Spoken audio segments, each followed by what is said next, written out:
दोनों भाई नाश्ते की टेबल पर बैठे थे। प्रियंका, मेरा नाश्ता कहाँ है? भाभी, मुझे भी ऑफिस के लिए लेट हो रहा है। इस पर प्रियंका किचन में से दोनों के नाश्ते की प्लेट्स लेकर बाहर आती है। लो भाई, आप दोनों का नाश्ता। किसी को भी 1 मिनट का सब्र नहीं है। ये प्रियंका का ससुराल है, जहाँ कोई औरत ना होने की वजह से शादी वाले दिन से ही घर के साथ दोनों भाइयों की जिम्मेदारियां प्रियंका संभाल लेती है। दोनों भाई शांति से नाश्ता कर रहे होते हैं कि अंकुश अपने भाई की प्लेट से पराठे का एक टुकड़ा उठा लेता है। आपको पता है ना, मैं खाना शेयर नहीं करता, फिर भी मेरी प्लेट में से खाना जरूरी है क्या? अरे हद हो गई है, मुझे नहीं खाना अब। अंकुर गुस्से में नाश्ता छोड़कर टेबल से उठ खड़ा होता है। अरे, ये कैसा बिहेवियर है अंकुर? एक टुकड़ा ही तो है। एक हो या आधा, मुझे भूख लगी है तो ये सिर्फ मेरा ही है। उसे भी किसी के साथ शेयर करने बैठा तो भूखा नहीं रह जाऊंगा। अरे बाबा ठीक है, अब इस पर भी लड़ाई। दूसरा बना देती हूँ, पर प्लीज ऐसे खाना बीच में छोड़कर मत जाओ। इससे अन्न का अपमान होता है। ओ प्लीज भाभी, ऐसी कोई चीज होती ही नहीं है। आपके पास पैसे हैं, खरीदो और खाओ। अगर नहीं खाया जाए तो फेंक दो। अरे दुनिया में सब यही करते हैं। अंकुर बैग उठाकर ऑफिस के लिए चला जाता है, जिसके पीछे उसका बड़ा भाई मायूस सा घर में खड़ा रह जाता है। जिसने बचपन से सोने की चम्मच में खाया हो, उसे दुनिया के बारे में क्या पता होगा। वैसे गलती तो हमारी ही है। अगर कभी बचपन में ही सही गलत का फर्क सिखाया होता तो आज ये हाल नहीं होते। आप फिक्र क्यों करते हैं जी? भगवान है, वो जो भी करता है सबकी भलाई के लिए ही करता है। और जब वो चाहेंगे तो अपनी तरह से अंकुर भैया को भी सब कुछ सिखा देंगे।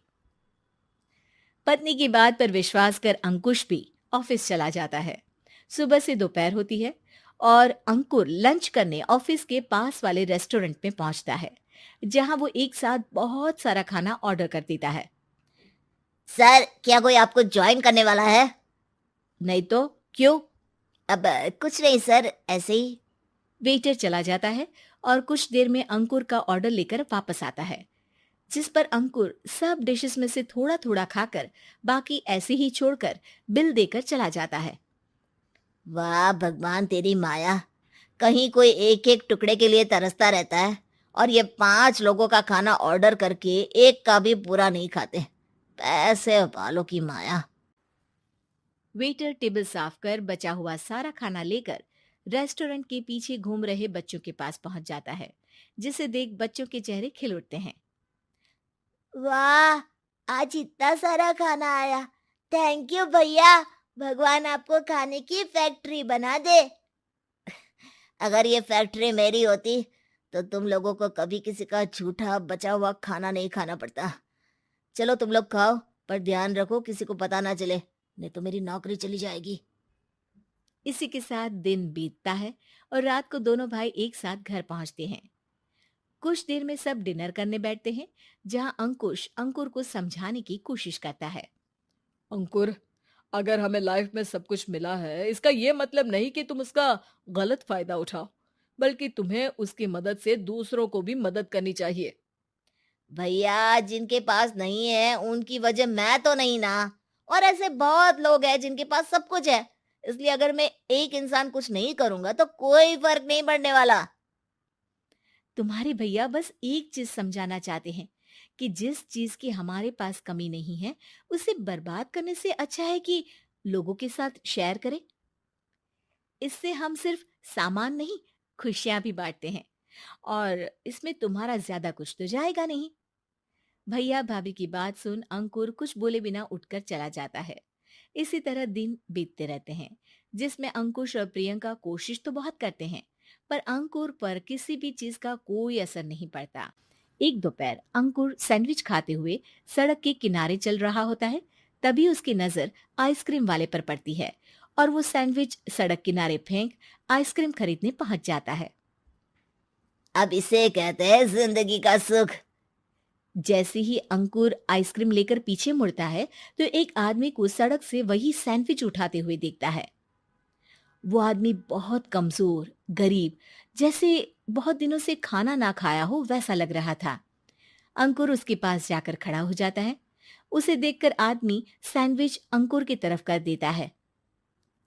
आपको भी खाना है क्या? क्या हम इसे आधा आधा कर ले? मुझे बहुत भूख लगी है। वो मेरा ही झूठा सैंडविच है। तुम दूसरा खरीद कर क्यों नहीं खा लेते? इसे क्यों खा रहे हो? अरे भैया, अगर खरीदने के पैसे होते तो 4 दिन से भूखा नहीं घूम रहा होता। हैं? क्या?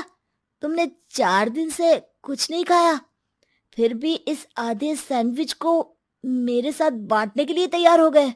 क्यों?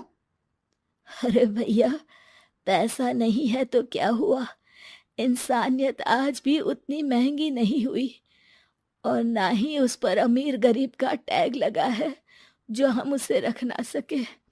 पर अफसोस, आजकल लोगों के अंदर पोषण, खून या विटामिन से ज्यादा इंसानियत की कमी होने लगी है। आदमी की बातों से अंकुर को समझ में आ जाता है कि वो आज तक कितना गलत काम करता आ रहा था। इसके बाद से वो अपनी किसी के साथ शेयर नहीं करने और खाने को बर्बाद करने वाली आदत को छोड़ देता है।